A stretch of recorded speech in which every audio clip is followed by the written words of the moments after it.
ওপেনে বলে আমরা শরিয়া আইনে বিশ্বাস করি না। যে ব্যক্তি এই কথা বলেছে আল্লাহর কসম কোরআন বক্ষে ধারণ করে বলছে, উপস্থিত সকল মানুষের সামনে বলছি, যে ব্যক্তি বলে মুসলমানের সন্তান হয়ে বলে শরিয়া আইনে আমরা বিশ্বাস করি না, আল্লাহর কসম সে মুসলমান থাকতে পারে, সে মুরতাদ। কথা ঠিক না ব্যাটিক যদি বলেন? ওই মুরতাদের কাছে আমার জানতে ইচ্ছে করে এটা কি তার নিজস্ব বক্তব্য না তার দলীয় বক্তব্য। যদি তার ব্যক্তিগত বক্তব্য হয় তাহলে ব্যক্তিকে তওবা করতে হবে, আর যদি দলীয় বক্তব্য হয় তাহলে গোটা দলকে জাতির সামনে কান ধরে তওবা করতে হবে। যদি তারা এই বক্তব্য থেকে পিছপা না হয়, কোনো মুসলমানের সন্তান তাদের সাথে ন্যূনতম রাজনৈতিক সম্পর্ক রাখতে পারে না, কারণ কোনো মুসলমানের সন্তান শরিয়া বিশ্বাস করি না এ কথা কুফরি। এই কুফরির পর যে মুসলমান থাকবে আল্লাহর কসম সে আবু জেহেলের নাতিপুতি ছাড়া কিচ্ছু হতে পারে না। আমি জিজ্ঞেস করতে চাই, আপনারা কি বাংলাদেশে শরিয়া আইন কার্যকর করতে চান? কারা কারা চান? দু হাত দেখতে চান।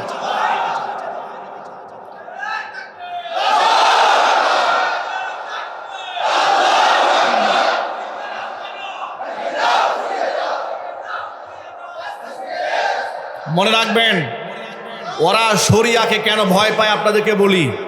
শরিয়াকে আমার তো খুব চিৎকার করে কথা বলতে ইচ্ছে করে। শরিয়াকে ভয় পাবে চোর এবং ডাকাতেরা, কারণ তারা জানে চুরি করলে হাত কাটা যাবে। শরিয়াকে ভয় পাবে, শরিয়া আইনকে ভয় পাবে লম্পট এবং বদমাশেরা, কারণ তারা জানে জেনা ব্যভিচার করলে মৃত্যুদণ্ডের আইন আছে। কিন্তু যারা চোর নয়, যারা ডাকাত নয়, চাঁদাবাজ নয়, খুনি নয়, মাস্টার নয়, লুটেরা নয়, হাইজাকার নয়, লম্পট বদমাশ নয়, তারা তো শরিয়া আইন শুধুমাত্র চাবে না, আন্দোলন করবে, সংগ্রাম করবে বাস্তবায়ন করার জন্য।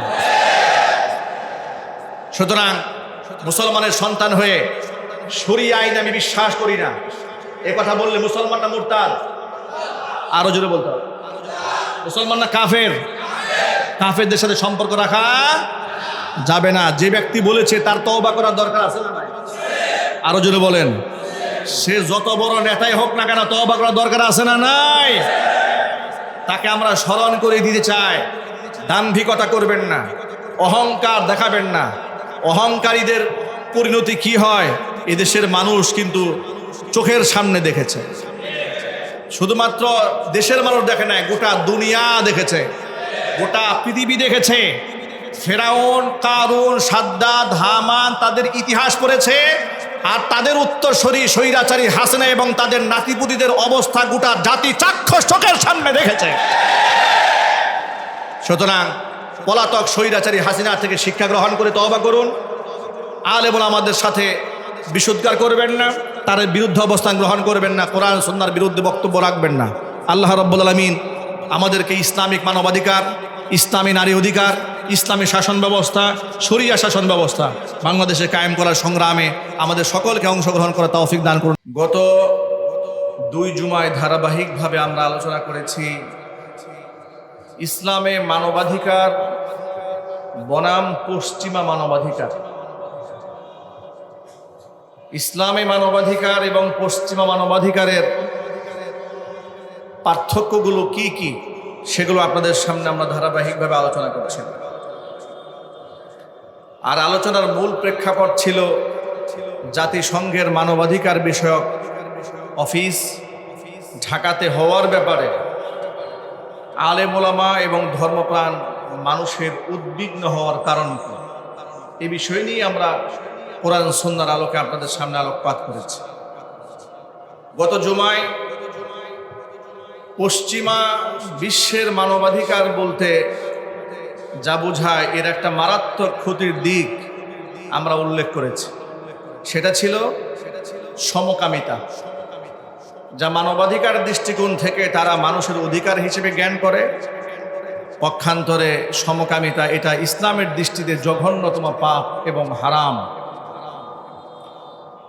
আজকে আমরা ইসলামের মানবাধিকার আর পশ্চিমা মানবাধিকারের মধ্যে আরেকটি মৌলিক পার্থক্য রয়েছে নারী অধিকারের ব্যাপারে। সেই বিষয়টি কোরআন সুন্নাহর আলোকে আপনাদের সামনে আমরা বিশ্লেষণ করব। আমরা বলি ইনশাআল্লাহ। ইসলামে নারী অধিকার বনাম পশ্চিমা নারী অধিকার আজকের আমাদের আলোচ্য বিষয়। দেখুন, আমি এই আলোচনার সূত্র যেখান থেকে ধরেছিলাম, আমি শুরুতেই বলেছি ইসলাম নারীদেরকে যে সীমাহীন মর্যাদা দিয়েছে, যে সম্মানটা দিয়েছে, পৃথিবীর কোনো দর্শন নারী জাতিকে এত বড় মর্যাদায় অধিষ্ঠিত করতে পারেনি। ইসলাম নারী জাতির জন্মসূত্রে তার অধিকার নিশ্চিত করেছে। নারী হয়ে জন্ম নেওয়ার পরে কন্যা হিসেবে বাবা যেন তার উপর দয়া কম না করেন। নবী করিম সাল্লাল্লাহু আলাইহি ওয়াসাল্লাম নারীর মর্তবা এবং মর্যাদা, কন্যা সন্তানের ফজিলতের কথা বলে গোটা জাতিকে উদ্বুদ্ধ করেছেন নারীদেরকে মর্যাদা দেওয়ার জন্য। হাত্তাকে নবী করিম সাল্লাল্লাহু আলাইহি ওয়াসাল্লামের চারটা পুত্র সন্তান শিশুকালেই সবাই দুনিয়া থেকে বিদায় হয়েছিলেন। কাসিম, তয়্যিব, ইব্রাহিম। কাসেম, তয়্যিব, তাহির, ইব্রাহিম, চারজন পুত্র সন্তান নবী করিম সাল্লাল্লাহু আলাইহি ওয়াসাল্লামের চারজনই শিশুকালে দুনিয়া থেকে চলে গিয়েছেন। কিন্তু শিশু সন্তানদের জন্য নবী করিম সাল্লাল্লাহু আলাইহি ওয়াসাল্লাম আল্লাহর কাছে কোনোদিন দোয়া করে বলেন নাই যে আল্লাহ, আমার সব ছেলে সন্তানগুলো মরে গেছে, মেয়ে সন্তানটা বেঁচে আছে, তুমি আমাকে আরো কিছু ছেলে সন্তান দান করো। ছেলে সন্তানের জন্য আলাদা করে নবী করিম সাল্লাল্লাহু আলাইহি ওয়াসাল্লাম আল্লাহর কাছে কোনো দোয়া করেন, বরং আল্লাহর নবী সাল্লাল্লাহু আলাইহি ওয়াসাল্লাম আল্লাহর কাছে বলেছেন যে আল্লাহ, যে সমস্ত কন্যা সন্তান তুমি আমাদেরকে দান করেছো, এই সন্তানগুলোকে আমাদের চোখের শীতলতা বানিয়ে দাও। নবী করিম সাল্লাল্লাহু আলাইহি ওয়াসাল্লাম বলেছেন, মানুবু তুলিয়া বিহাদিহিল বানাতি মিন শাইইন কুন্না লাহু সিতরাম মিনান নার। কন্যা সন্তান দ্বারা এই পৃথিবীতে যারা পরীক্ষিত হয়, যাদের কন্যা সন্তান থাকে, কিয়ামতের দিনে এই সন্তানগুলো বাবা মার সামনে ঢাল হয়ে দাঁড়াবে, বাপ মাকে জাহান্নামের আগুনে পুড়তে দেবে না। এভাবে কন্যা সন্তানের অধিকার নবী করিম সাল্লাল্লাহু আলাইহি ওয়াসাল্লাম নিশ্চিত করেছেন। কোরআন কি বলে? কোরআন মাজিদের মধ্যে সূরা বাকারার 228 নম্বর আয়াতে আল্লাহ বলছেন, ওয়ালাহুন্না মিসলুল্লাযী আলাইহিন্না বিল মা'রুফ। নারীদের রয়েছে পুরুষের উপরে সেই রকম অধিকার, যেই রকম অধিকার নারীদের উপর রয়েছে পুরুষের। অধিকারের দিক থেকে একে অপরের অধিকারকে আল্লাহ তাআলা কোরআনের আয়াত নাজিল করে সমানভাবে ভাগ করে দিয়েছেন। তবে আয়াতের শেষাংশে আল্লাহ পাক বললেন, ওয়ালির-রিজালি আলাইহিন্না দারাজা। অধিকার সমান থাকলেও নারীদের উপর পুরুষের কিছু দায়িত্ব বেশি। সুবহানাল্লাহ বলেন। ইসলামে নারী এবং পুরুষের অধিকারকে আমভাবে সমান করা হয়েছে, কিন্তু দায়িত্ব পুরুষের কাঁধে বেশি চাপিয়ে দেওয়া হয়েছে। কোনো কোনো ক্ষেত্রে পুরুষের চেয়ে মর্যাদাগত দিক থেকে নারীকে বেশি মর্যাদা দেওয়া হয়েছে। সুবহানাল্লাহ বলেন। তবে জেন্ডার ইকুয়ালিটি মানে শুধুমাত্র নারী কিংবা শুধুমাত্র পুরুষ, সেই হিসেবে ইসলাম কাউকে সম্মান কম বেশি করে না। যে কোনো একটা সন্তান সে নারী, এই জন্য শুধু নারী হওয়ার কারণেই সম্মানিত, শুধু পুরুষ এ কারণে কেউ সম্মানিত হয়নি। ইসলামে এই ক্ষেত্রে সম্মানিত হওয়ার একটা মানদণ্ড দিয়েছে সূরা হুজুরাতে। সেই মানদণ্ডটা কি? কোরআন মাজিদের মধ্যে আল্লাহ বলছেন, ইন্না আকরামাকুম ইনদাল্লাহি আতকাকুম ইন্নাল্লাহা আলীমুন খাবীর। নিশ্চয় তোমাদের মধ্যে সর্বাধিক সম্মানিত সেই ব্যক্তি, যেই ব্যক্তি আমার কাছে তাকওয়ার মর্যাদায় সর্বোচ্চ উন্নীত, হোক সে নারী কিংবা পুরুষ, যার অন্তরে তাকওয়া বেশি সেই ব্যক্তি আমার কাছে অধিক সম্মানিত। সুবহানাল্লাহ পড়েন। এর মানে ইসলাম নারী এবং পুরুষকে শুধুমাত্র জেন্ডার হিসেবে, শুধু পুরুষ হিসেবে তার আলাদা কোনো বৈশিষ্ট্য নাই, শুধু নারী হিসেবে তিনি ভিন্ন মর্যাদা পাবেন না। তবে কয়েকটা কারণে, কয়েকটা বিষয়ে নারীর অধিকার বেশি দেওয়া হয়েছে, পুরুষের দায়িত্ব বেশি দেওয়া হয়েছে। সুবহানাল্লাহ বলেন। অধিকার বেশি কার? নারীর, কিন্তু দায়িত্ব বেশি কার? পুরুষের। বোঝানোর জন্য বলি, এমন এমন কিছু দায়িত্ব আছে যে দায়িত্বগুলো আমার মায়েরা বোনেরা এককভাবে পালন করেন, সেখানে পুরুষের দায়িত্ব থাকে না। যেমন সন্তান গর্ভে ধারণ করা যে দায়িত্বটা, এই দায়িত্বের ক্ষেত্রে কি পুরুষরা কি একটুখানি ভাগ নেওয়ার কি কোনো সুযোগ আছে? সবাই একটু আওয়াজ দিয়ে বলেন। যেহেতু মা সন্তানকে গর্ভে ধারণ করে, আর গর্ভ ধারণ করা কি সহজ কাজ না কঠিন কাজ? শুধু কঠিন না, অনেক কঠিন। আল্লাহ তাআলা নিজে কোরআন মাজিদে বলছেন, ওয়াসাইনাল ইনসানা বিওয়ালিদাইহি ইহসানা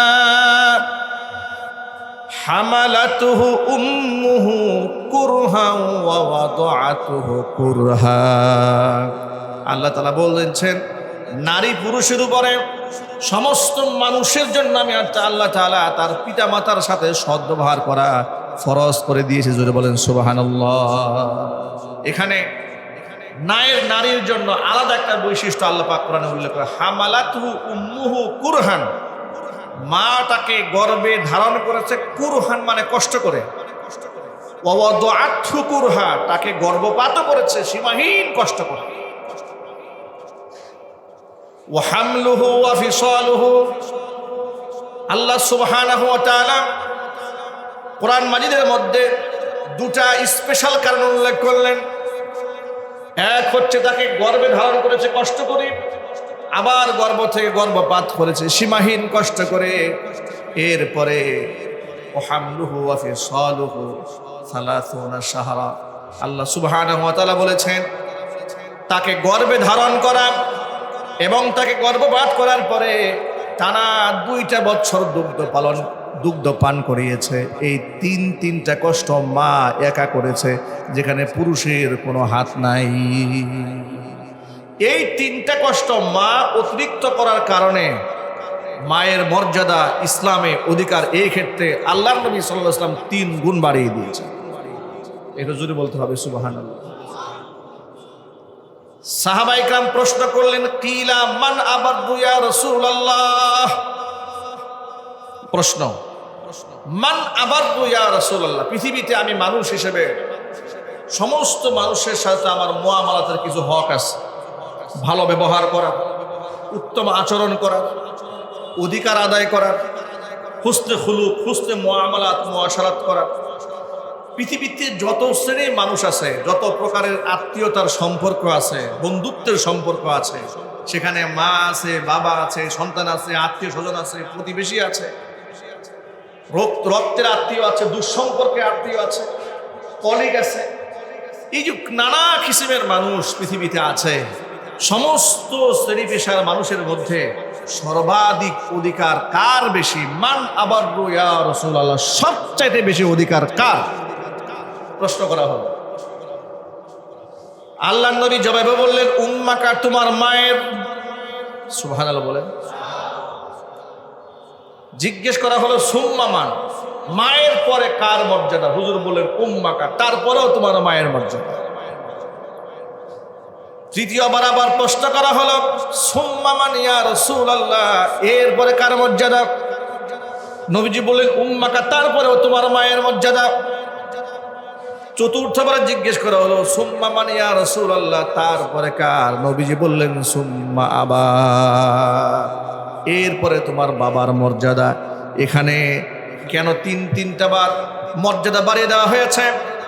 গর্ভে ধারণ করার কষ্ট, গর্ভপাত করার কষ্ট, 2টা বছর স্তন্য দান করে মা যে সীমাহীন কষ্ট করলেন সন্তানের পেছনে, এই কষ্টের পেছনে বাবার কোনো ভূমিকা না থাকার কারণে এই কষ্টের দরুন মায়ের মর্যাদা, নারীর মর্যাদা ইসলাম 3 গুণ বাড়িয়ে দিয়েছে।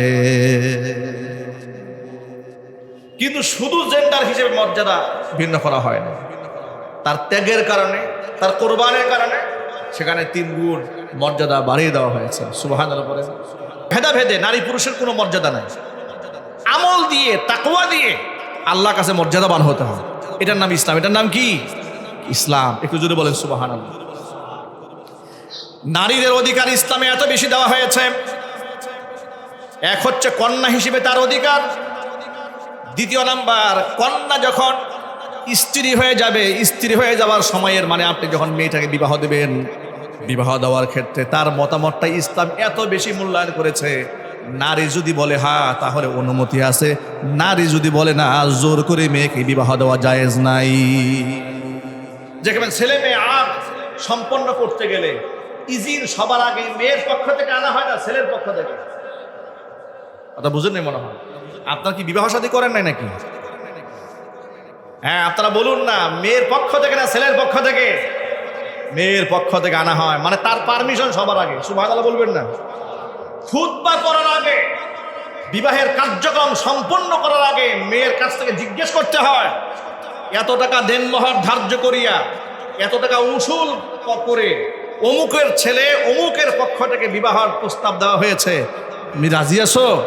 মেয়ে যদি হ্যাঁ বলে তাহলে আগ পড়ানো হয়, মেয়ে যদি না বলে তাহলে সেই বিবাহ পড়ানো জায়েজ নাই। নারীদেরকে এই অধিকার ইসলাম দিয়েছে। চিল্লায় এখন সুবহানাল্লাহ।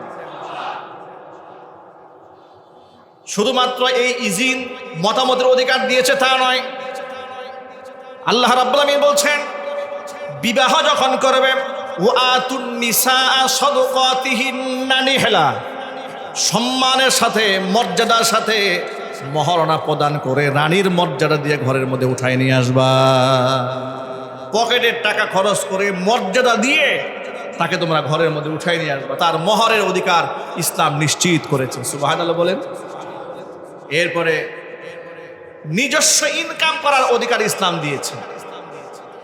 কোরআন মাজিদ আয়াত প্রমাণ করে লিররিজালি নাসীবুম মিম্মা ইকতাসাবু ওয়া লিন-নিসাই নাসীবুম মিম্মা ইকতাসাবনা। পুরুষ যা ইনকাম করে তার একটা অংশ পুরুষের, নারী যা ইনকাম করে তার একটা অংশ নারীর। তবে এখানে একটা মজার ব্যাপার হলো, পুরুষ যা ইনকাম করে সেই ইনকামের মধ্যে হক থেকে যায় স্ত্রীর, হক থেকে যায় সন্তানের, হক থেকে যায় বাবা মার, কত মানুষের হক পুরুষের সম্পদে থাকে। কিন্তু মহিলারা ইনকাম করলে মহিলাদের ইনকামে কারো কোনো হক নাই। সুবহানাল্লাহ। নারীকে কত ফ্যাসিলিটিস দেওয়া হয়েছে। নারী যদি মাসে 1 লক্ষ টাকা ইনকাম করে, স্বামী বলতে পারবে না তোমার তো লাখ টাকা ইনকাম, সংসারে সব খরচ তুমি চালাও। ইসলাম বলেছে খবরদার, ওর লক্ষ টাকা ইনকাম থাকলেও সেই টাকা যেভাবে খুশি সে সেভাবে খরচ করবে, তোমার বউয়ের সমস্ত খরচ তুমি বহন করবে। সুবহানাল্লাহ। ইসলাম এভাবে নারীদের যে কত সুযোগ সুবিধা ফ্যাসিলিটিস দান করেছে, মর্যাদা দিয়েছে। তবে এত মর্যাদার ভিতরে দায়িত্বের ক্ষেত্রে কিছু পার্থক্য দেওয়া হয়েছে, পোশাকের ব্যাপারে কিছু শালীনতা দেওয়া হয়েছে। যেমন ইসলাম নারীকে দিয়েছে, নারী যখন ঘর থেকে বের হবে তাকে পর্দার পারিশন নিয়ে বের হয়ে আসতে হবে। আচ্ছা, আপনাদেরকে একটু বোঝাবার জন্য বলি, যার মোবাইল যত দামি সেই মোবাইলের কাভারটাও তত কম দামি হয় নাকি? না বেশি দামি হয়? যত দামি মোবাইল তার প্রোটেক্টরটা বেশি মজবুত নিতে হয়, যাতে করে পড়ে গিয়ে ভেঙে না যায়। ইসলাম নারীর মর্যাদা এত বেশি দিয়েছে, তার প্রোটেক্টর, তার পর্দার ব্যবস্থাকেও তত বেশি মজবুত দান করেছে। সুবহানাল্লাহ বলেন। পক্ষান্তরে পশ্চিমারা যে কাজটা করেছে, পশ্চিমারা কি বলে শোনেন, নারী অধিকার বলে তারা কি বলে? তারা বলে যেহেতু তাদের জ্ঞানের মানদণ্ড ওহী নয়, জ্ঞানের মানদণ্ড জিব্রাইল কর্তৃক নাজিলকৃত সে ওহী নয়, বরং তাদের জ্ঞানের মানদণ্ড হচ্ছে তাদের নিজস্ব এক্সপিরিয়েন্স, বিবেক, বুদ্ধি, নিজেরা অভিজ্ঞতার আলোকে যা পেয়েছে সেটা দিয়ে তারা আইন প্রণয়ন করেছে, মানব রচিত আইন। তারা বলেছে যে জেন্ডার ইকুয়ালিটি বলতে কিছু নাই, নারী এবং পুরুষ অঙ্গ প্রত্যঙ্গের কোনো ভেদাভেদ নাই, যার যেমন খুশি সে সেমন চলবে। এটা নাউজুবিল্লাহ জোরে পড়ে। এটা হচ্ছে পশ্চিমা নারী অধিকার। এর মানে নারী যদি পোশাকে পুরুষের পোশাক পরে অসুবিধা নাই, নারীর পোশাক পরে তাতেও সমস্যা নাই। নারী যদি উলঙ্গ থাকতে চায় তাকে বাধা দেওয়া যাবে না, কারণ এটা নারীর অধিকার। জোরে জোরে বলেন নাউজুবিল্লাহ। এমনকি নারী যদি ইচ্ছা করে কোনো নারীর বিয়ে করতে চায় তাতেও সমস্যা। এই হচ্ছে পশ্চিমা নারী অধিকার। ইসলাম বলে খবরদার, এটা নারীর অধিকার নয়, এটা নারীর অধিকার হরণ করা। ঠিক কেন জোরে বলুন। আমরা এই জন্য বলি যে আমরা পশ্চিমা মানবাধিকারও চাই না, আমরা পশ্চিমা নারী অধিকারও চাই না, আমরা পশ্চিমা শ্রমিক অধিকারও চাই না, পশ্চিমা শিশু অধিকারও চাই না, পশ্চিমা নেতৃত্বও চাই না, আমরা কোরআনের নেতৃত্ব চাই। আমরা ইসলামী নারী অধিকার যা দিয়েছে সেটা সমাজে বাস্তবায়ন করতে চাই। ইসলাম দিয়েছে নারীকে পূর্ণাঙ্গ অধিকার, এবং আল্লাহ সুবহানাহু ওয়া তাআলা যে অধিকার দিয়েছে তার মধ্যে পবিত্রতা আছে, তার মধ্যে নোংরামো নাই, বেহায়াপনা নাই, অশ্লীলতা নাই। ওরা নারীদের অধিকারের নামে কি দিয়েছে দেখুন, নারীদের অধিকারের নামে তারা নারীদেরকে রাস্তায় নামিয়েছে, নারীদেরকে বেহায়া বানিয়েছে, বাজারের পণ্য বানিয়েছে। তারা নারীদেরকে ইউজ করে কিন্তু নারীদের অধিকার দেয় না। ইসলাম শুধুমাত্র নারীকে ব্যবহার করার পারমিশন দেয় নাই, ব্যবহার করার আগে মহারণা ধার্য করে তার অধিকার নিশ্চিত করেছে। তার সারা জীবনের সমস্ত দায়ভার স্বামীর উপর শুধু চাপিয়ে দিয়ে ইসলাম তাকে দায়িত্ব শেষ করে দেয় নাই, মরার পরেও স্বামীর সম্পত্তির মধ্যে বউয়ের অধিকার ইসলাম নিশ্চিত করে দিয়েছে। আল্লাহু আকবার বলেন। পশ্চিমারা বলে যে না, নারী আর পুরুষ সমান সমান কাজ করবে, নারীও টাকা ইনকাম করবে, পুরুষও টাকা ইনকাম করবে, কার উপর কারো কোনো কর্তৃত্ব চলবে না। বিবাহ রাখতে মন চাইলে রাখবে, ভাঙতে মন চাইলে ভাঙবে, ইচ্ছা করলে বিবাহ করেও থাকতে পারে। নারী যদি ইচ্ছা করে বিবাহ ছাড়াও কোনো পরপুরুষের সাথে 10টার সাথে রাত কাটাবে, কোনো বাধা নাই। এটার নাম কি নারী অধিকার? কিন্তু এটা হচ্ছে পশ্চিমা নারী অধিকার। এই হচ্ছে পশ্চিমা নারী অধিকারের সাথে ইসলামের নারী অধিকারের বিরাট পার্থক্য। এই জন্য মানবাধিকার কমিশন যখন ঢাকাতে অফিস করতে যায় তখন আমরা বাধা হয়ে দাঁড়াই। এই জন্য এটা মাথায় রেখে, এর ভবিষ্যৎ অন্ধকার। বাস্তবিক দৃষ্টিকোণ থেকে মনে হয় যে তারা তো মানবাধিকার রক্ষা করবে, কিন্তু মানবাধিকারের নামে তারা কোন মানবাধিকার রক্ষা করবে? তারা যদি আসলেই মানবাধিকার রক্ষা করার মিশন যদি এদের কাছে থাকতো, তাহলে ফিলিস্তিনের মাটিতে নিরীহ এতগুলো মানুষের মানবাধিকার তারা কেন এ পর্যন্ত রক্ষা করতে পারে না, যাদের কাছে জবাব দিতে হবে। যদি বলেন ঠিক কিনা বলেন। যারা ফিলিস্তিনে মানবাধিকার রক্ষা করতে পারে নাই, তারা আমাদের দেশে মানবাধিকার রক্ষা করবে। সিরিয়াতে যারা মানবাধিকার রক্ষা করতে পারে নাই, তারা আমাদের দেশে মানবাধিকার রক্ষা করবে। আমাদের পার্শ্ববর্তী দেশ ভারতের গুজরাটের কসাই খুনিরা যখন মুসলমানদের হত্যা করে, সেখানে মানবাধিকার যারা রক্ষা করতে পারে নাই, তারা বাংলাদেশে মানবাধিকার রক্ষা করবে। তাহলে এর মানেটা কি?